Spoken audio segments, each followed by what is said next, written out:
So after I completed Yakuza 0, I was really blown away with that game's story, gameplay, production value, and the amazing cast of characters. So of course, I wanted more. I wanted to see what Kiryu, Majima, and Nishiki were up to after the crazy events that took place in 0.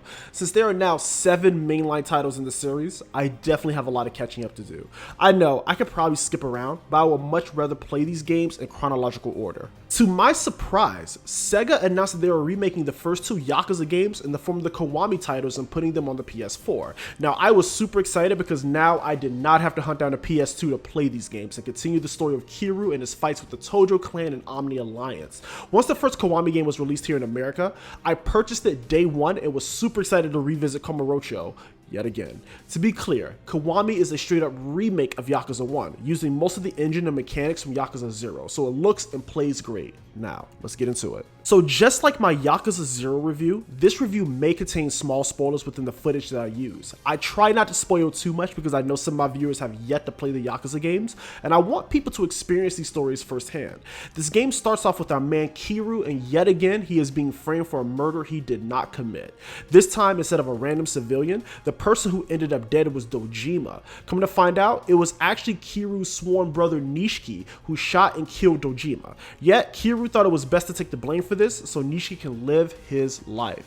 That's real. Now, we learn in the story, Nishiki shot Dojima because he attempted to kidnap their childhood friend, Yumi. The game doesn't necessarily expand on the reasoning on why Dojima would target Yumi, but we can all kind of assume what that was about. Kiryu ends up doing 10 years behind bars and comes out in 1995. Come to find out, the streets are not the same. There is new blood running around and Nishiki is now a Yakuza boss who is slowly losing himself in power. On top of all this, we have the added plot of 10 billion yen missing in this widespread search for Yumi.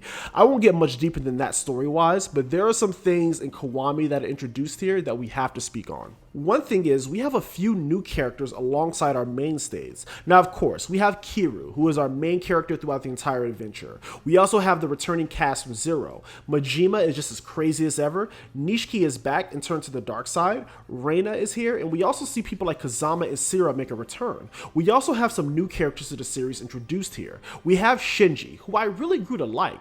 He was a good kid and had Kiryu's back throughout the entire adventure. We also have Haruka, who is extremely adorable and quickly became one of my favorites. Just seeing the bond between her and Kiryu, I loved every moment of that. And plus, she is tough. All the things she's seen and went through throughout this game, man. Kamurocho has also seen updates to its aesthetic. Yakuza 0 took place in the 80s, and this game takes place in the 90s, so there will be new businesses and buildings that was not present in 0. Club Stardust, the Millennium Tower, and much more. One thing I do look forward to is seeing how Kamurocho changes throughout the series. You can still run into random fights, eat at restaurants, and much more, so that remains a key gameplay element here. Speaking of gameplay, Kiwami is essentially running on the same engine as Yakuza 0, so the game pretty much plays in the same way. For combat, you have your 4 fighting styles, and just like I said in my Yakuza 0 review, I like the beast style for crowd control, and I prefer the rush style for those one-on-one boss fights. You still have your heat moves, which are just as over the top and satisfying to pull off, and you still have the option to use objects as weapons here. Very fun still. So if you like the combat in 0, you will like Kiwami. The boss fights in this game can come off as cheap sometimes, especially when you have to fight like 2 or 3 bosses at once. The AI just seems very cheap and annoying at points, but the most memorable fights are the ones you have with Majima and also the final showdown with Nishiki. That fight, wow, is arguably one of the best boss fights I have ever played. It was that good. Now, there are some things that I felt that Kiwami did not quite deliver on. After coming off the amazing prequel, it kind of sucks that this game kind of stripped back some of the fun. One thing is the SEGA arcades. There is no active arcade cabinets to play. Yes, you still get toys and such, but man did I love playing Space Harrier and Outrun in 0. And now there's really nothing to see or do here. Also, the sub-stories felt a little bland. None of them really stuck out to me, and I found myself just skipping through most of the dialogue just to finish and get the experience. I also felt that some of the main story missions more so felt like padding than contributing to the main plot. Now, on the flip side, there are some things that I like here more than Zero. One thing being the leveling system. You no longer have to use your own cash to level up Kiryu. Now, Kiryu levels up more in the traditional means. You win fights, eat food, do side quests, and beat up bosses. Simple.